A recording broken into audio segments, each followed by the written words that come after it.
If your life feels like it's falling apart, you don't need motivation. You need a rebuild plan.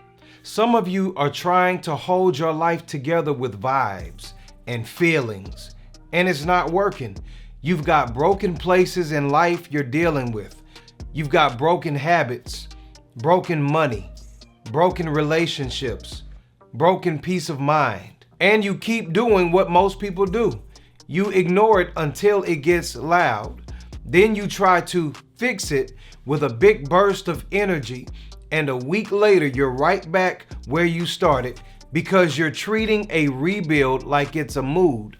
Rebuilding is not a mood. Rebuilding is a mission. And just so that we're clear, this is not a men-only conversation anymore.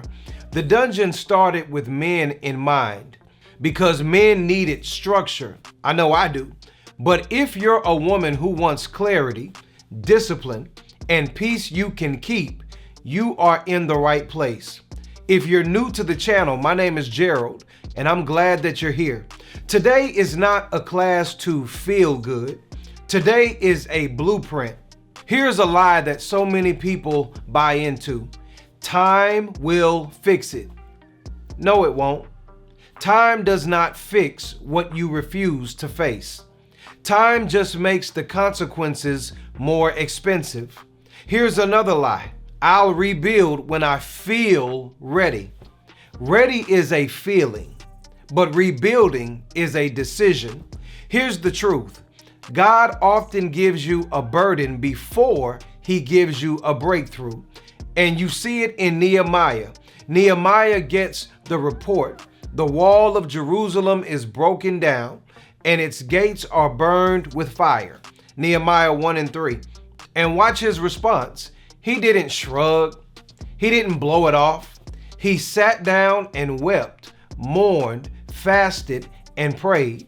That burden wasn't there to crush him. It was there to wake him up.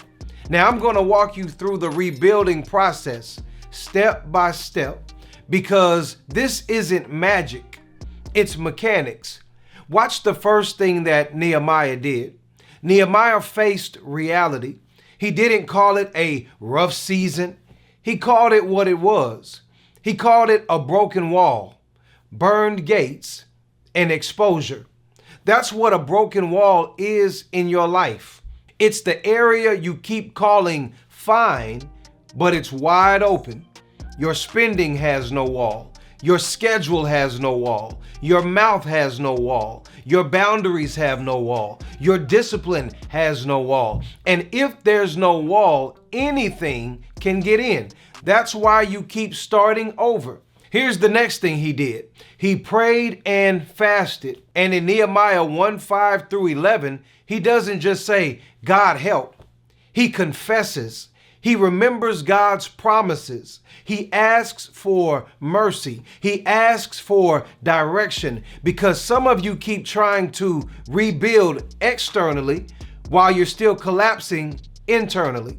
Prayer is not a replacement for work. Prayer is alignment before work. Here's the other thing he did. He asked for specific help. When it was time to move, Nehemiah didn't stay vague. The king asks him what he wants, and Nehemiah prays. Then he asks for specific resources. He asks for letters, protection, and timber. Y'all, that's maturity.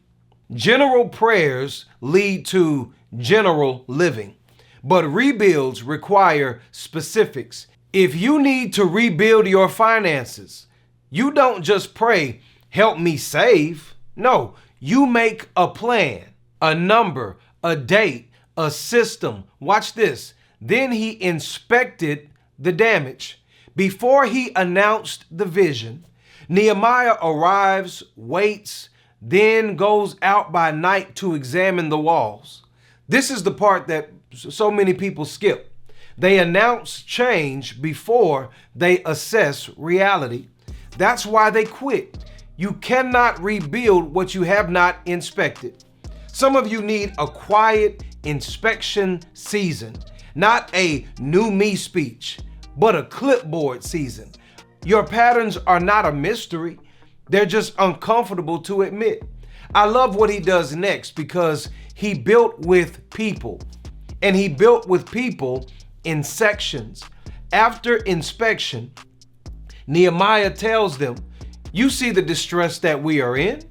Come and let us rebuild." And the people said, "Let us rise up and build." Rebuilds happen in segments. If you try to fix your whole life this week, you'll burn out by Thursday. And then you'll tell yourself you'll start again next Monday. But here's the truth.